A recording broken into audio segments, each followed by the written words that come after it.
Ahsoka is building a bigger Star Wars universe, and the first 2 episodes are just the beginning. But the real villain isn't what you think. This show is even bigger than that. Welcome to Star Wars Uplink, your place for everything Star Wars gaming, the TV shows, and the movies. Let's jump in. Just you reconsider playing that message for him. The first 2 episodes of Ahsoka are here, and they are big. They are breaking a lot of the rules that have been set for like Disney Plus live action shows. Especially the TV shows. Yeah. And they're doing something really interesting. I feel like they're taking a lot of the aspects of Clone Wars and Rebels and bringing it into this new era, making it really feel like Star Wars, but taking their time on it. You can definitely tell that there's a full story that they want to tell here, and it's very clear that they know their pacing. It feels like, I feel like Andor is a good example, a good kind of like comparison here. Andor has one story it's telling. Ahsoka seems to be telling one story. It's not hopping in between all these different characters and that kind of stuff like Mando is. Mando is really pushing itself to be the serialized or space western kind of thing. It's like the villain of the week or go get the thing of the week. Yeah. It isn't like we're going to tell one whole story over the whole season. It's like, nope, we're going to have a little bit over here. We're going to tell like these different kind of genre stories in Star Wars. And there's space for that. I think it's good that we have that. I don't think it's traditionally Star Wars. Yeah. But I'm glad that it's there. It's good to have that there. I think as we're getting more into this era of things, we need to see more variety in Star Wars. That's the advantage of having the TV shows. You can get from Andor to Book of Boba Fett to Mando to Ahsoka to Obi Wan, and they all tell different stories in different ways, but they're still set in Star Wars. Definitely. I think that's fun. When we're talking about Ahsoka, I think the craziest thing, I feel like it's the first real example of Star Wars in the New Republic era. Yeah. You know what I mean? Yes, I would agree. Mando is set in the same time period, and we get bits and pieces of it in specifically Mando season 3. But this is the New Republic now. Yeah, and this is what it feels like. We're seeing it firsthand now, like being so close to it, with Hera being in there, and yeah, we actually have a direct tie. Yeah. Even with Ahsoka, just kind of knowing and being deeply involved in at least the outer space police, almost of what the special Republic's forces doing. Yeah. She's like the Batman. Exactly. Yeah. She's the light knight. Uh-huh.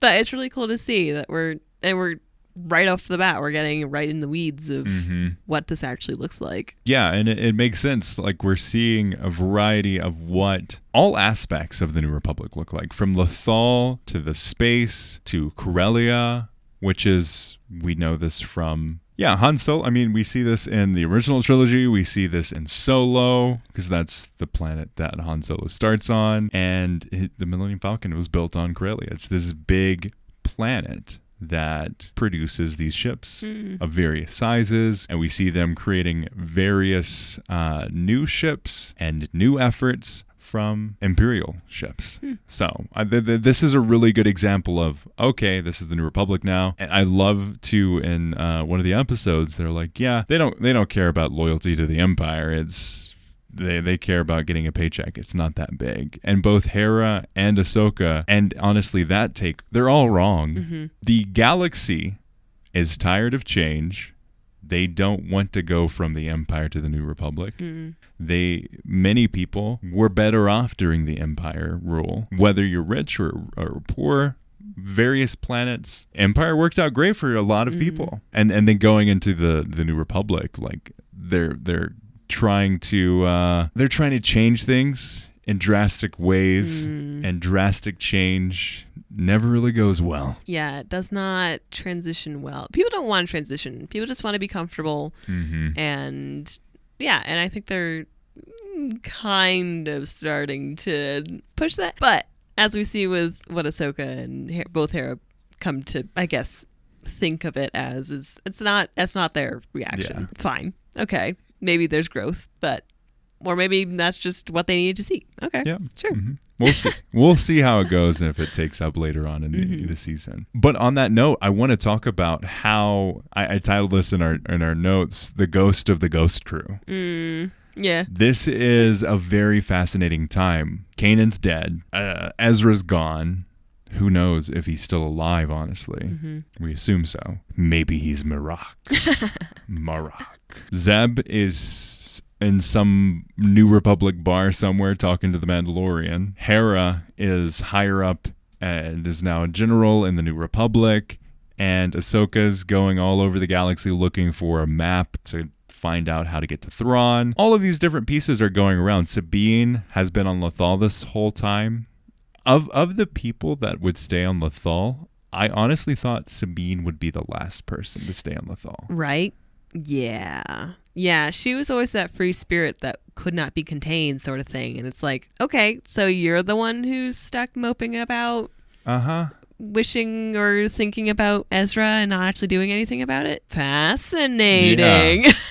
I think it's an interesting character beat and also a really good like representation of like, if we want to get a little bit deeper here, like the depression that she's feeling. Like, I failed as a student. Obviously, Ahsoka didn't want me. That's why she left. I'm not good enough. I'm just going to stay here on Lothal and do what I've always done. Honestly, it's fair enough. She's not really accepted in her family. She's not really. She's not accepted with Ahsoka apparently. Yeah. So she's probably just, and the Ghost family is all separated. So where does she fit? Yeah. She's probably going to the only place that she feels like she had some sort of connection to. Oof. There are so many connections to Jedi Fallen Order and Jedi Survivor in this show already. I am so fascinated and so on board with this.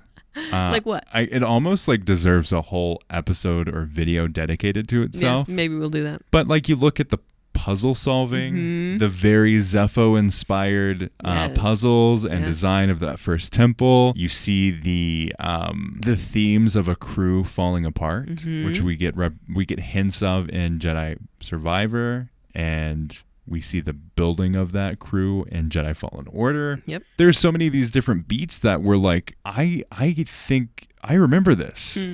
Why does this feel so familiar? Yeah. This is Fallen Order. This is Jedi Survivor. Yep. And I'm all on board with that because I feel like it's a good story. And while Jedi Survivor, Jedi Fallen Order are in that time frame in between the Clone Wars and the Empire's rise, this time frame I feel like is perfectly ripe for another one of those stories. We're definitely getting a lot of influences from just all of the Star Wars media. It almost feels like we're getting storytelling and beats from the video games, and we're getting a lot of like little Clone Wars inspired stuff, big time. Big time. But even like little things like transitions, like they do the little spinny transition and even this opening scroll. Yeah.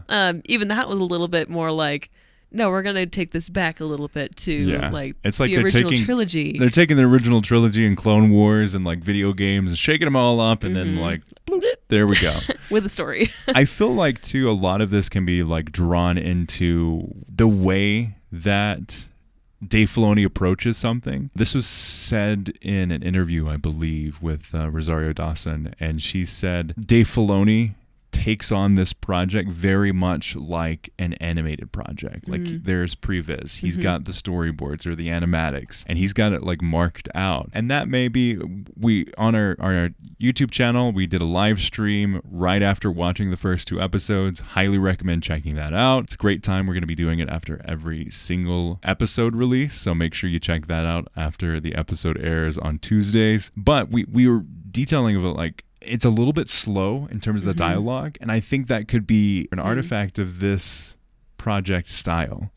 Like we're going to lay this out like we were going to do this animation, and animation tends to be a little bit more slow. Yeah, and definitely a little more, I don't want to say laid out, but like everything needs to be planned beforehand. Yes, everything is, there's a structure to it. Which I think is unique. It's a good feeling to go into this show and be like, oh, interesting. They know where they're going. Yeah. They know what they're doing. It doesn't feel like they're trying to figure it out on the day of the shoot. It feels like they know where they're going to end up.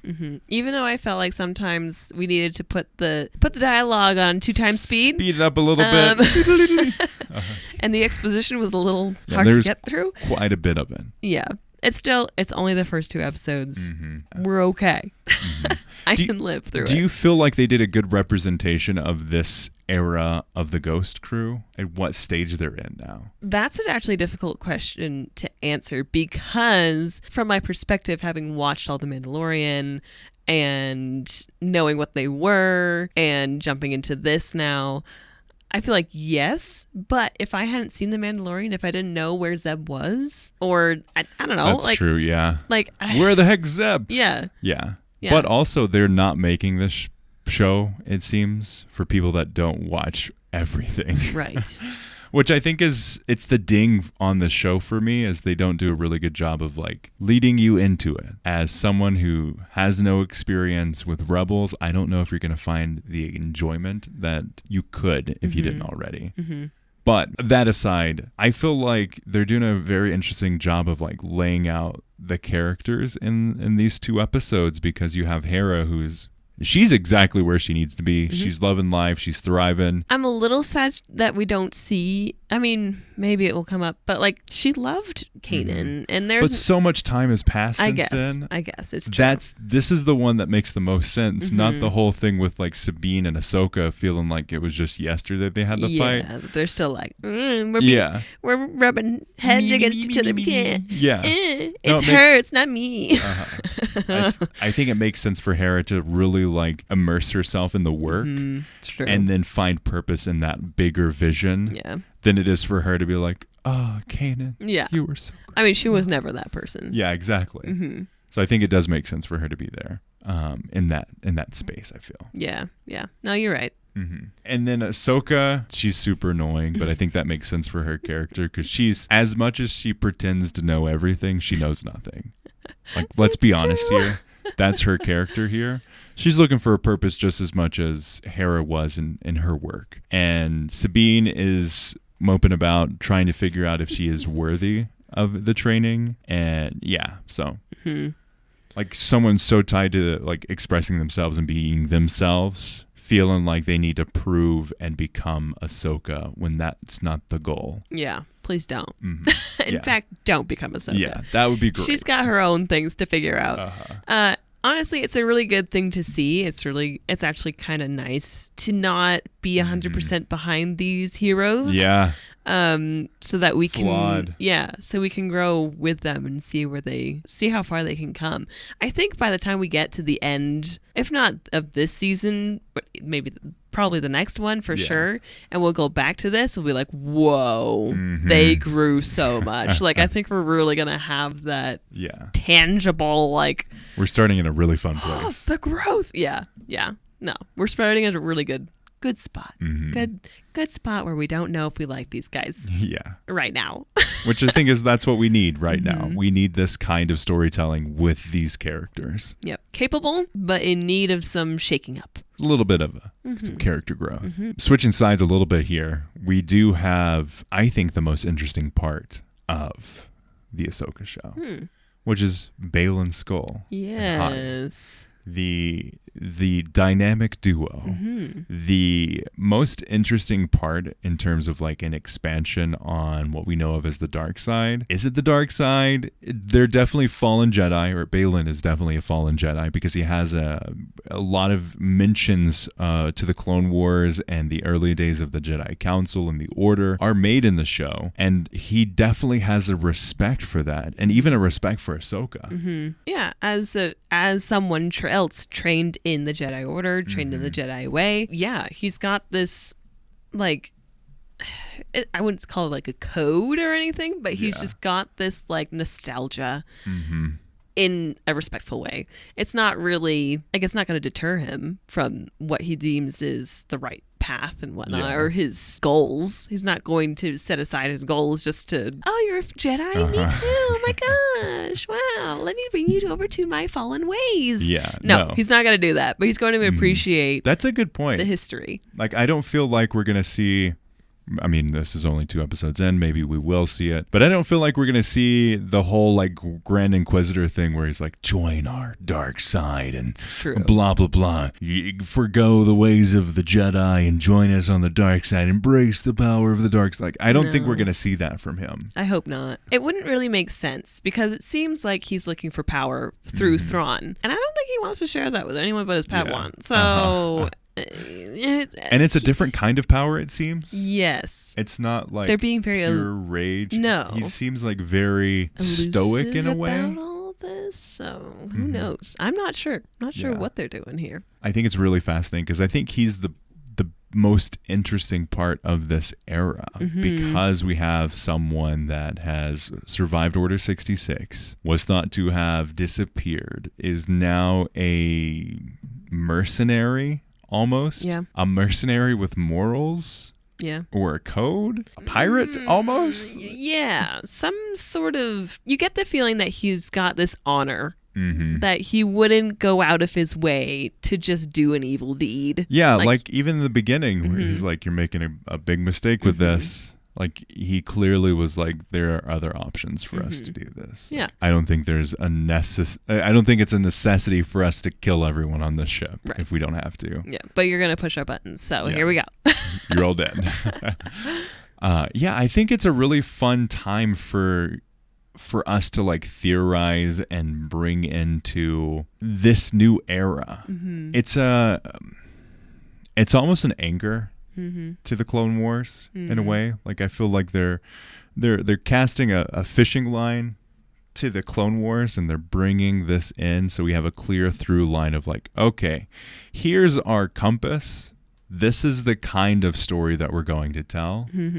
And these are the characters we're using. This is the idea of every character in this show is going through a similar problem, either looking for power or looking to stop power. And I mean, Baylan is like, for some it means war. For others, it means something else. For us, it means power. That is coming from a character who has seen the Clone Wars, who has seen the original trilogy wars, and has gone through all of that. I'm intrigued. I'm really curious to know what his backstory is, what led him to become this fallen Jedi, what led him to have this Padawan. I hope it's not some cheesy thing that they're like, well, here's my entire backstory. Let me just lavish this upon you before Ahsoka, I'm glad that you asked. Before I'm about to take your life. Like, no, please don't. Let's actually have some subtlety here. Yeah. I don't need all the answers. It's almost more fun if we don't get the answers. If we could and conjecture just get, like, a little bit. Pieces. Yeah. No, I think I'd be honestly more happy with not knowing everything. But yes, very, very intriguing. We've never had something or had a character not be evil, you know, like pure evil. Yeah, but actually probably have a reason behind what they're doing. I'm excited to see that. Yeah, it's so unique when it comes to the Sith in canon. Palpatine is looking for power, and power at all costs. He wants to redeem the Sith. Vader is just pure rage. He's trying to prevent, and he was originally trying to prevent the loss of Padme, and now is mourning the death of Padme, as well as the rage of directing that towards the Jedi Order and his emotions and all of that fun stuff. Dooku, I think, is the closest representation of what we see Baylan as. I would agree. Because Dooku was very much of like, no, I don't agree with Palpatine, but I also don't agree with the Jedi Order. I think we're both wrong, and there's another way for this. Yeah, and this is exciting. I think the problem with Dooku is that he just got caught up in the manipulation game, and he was just enjoying himself a little too much. Yeah, and didn't see when he needed to take his strike. You know, he didn't quite time it right. He was trying to put the pieces exactly where he needed while not realizing that, oh, Palpatine's over there and he's 2 steps ahead. Baylan's interesting because I could see his fallen ways coming as a more righteous anger. Yeah. So that, and I think that's kind of what makes it more of, he's not Sith, he's not Jedi, he's fallen. And he's not gonna take the worst way through this, but he's also definitely turned away. Well, we get introduced to him as a Jedi, and I feel like that is such an interesting take. He's not like, the first interaction with him isn't, oh, he's a dark Jedi or he's a Sith or he's this evil thing. It's like, no, I'm a Jedi. No Sith would call themselves a Jedi. Yeah. No. They would not do that. Yeah. They would just be some like ominous thing, being like, let us board or else, or something. Like, you know, like, they would do something else. They would not say, hey, we're just two Jedi out here. Can we come aboard? Like, no. Yeah. It's so fascinating to me to see this example of, I love the point that you brought up, like a righteous anger. It's not coming from like a deep hatred. It's coming from I went through all of this and here I am at the end of it. Here I am on the other side, and I want things to change. I know how to change them, but it's not going to be the way of the Jedi. I understand and appreciate the origins of the Jedi. I understand and appreciate where I came from, but I know that to get to the next step, to get to the next part of what I'm going to have to do, it needs to be something entirely different. And that is really exciting. That makes for a good character. Yeah. Yeah, buddy. You have his apprentice too, I think. I think we're going to see more of her. I hope we see more of her. I don't know why. There's nothing to base this off of. But I'm going to throw in a theory. Ooh.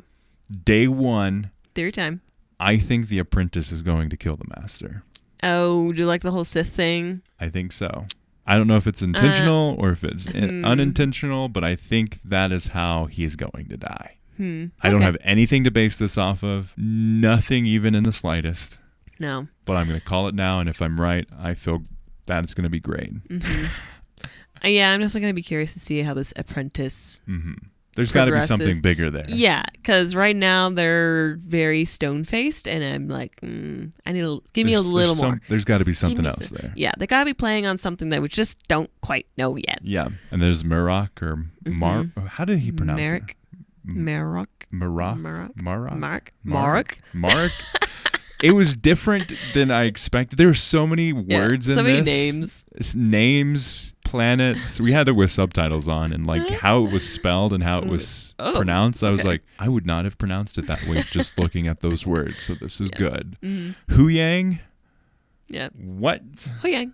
Huyang? No, I did not expect that, honestly. A lot of exciting things that are happening in this show. So many different moving bits and pieces. The characters are so fascinating. I think Baylan is one of the most interesting because of his stoic separation. There's something like, we didn't mention the whole Night Sister aspect of things and his mercenary type loyalty to her.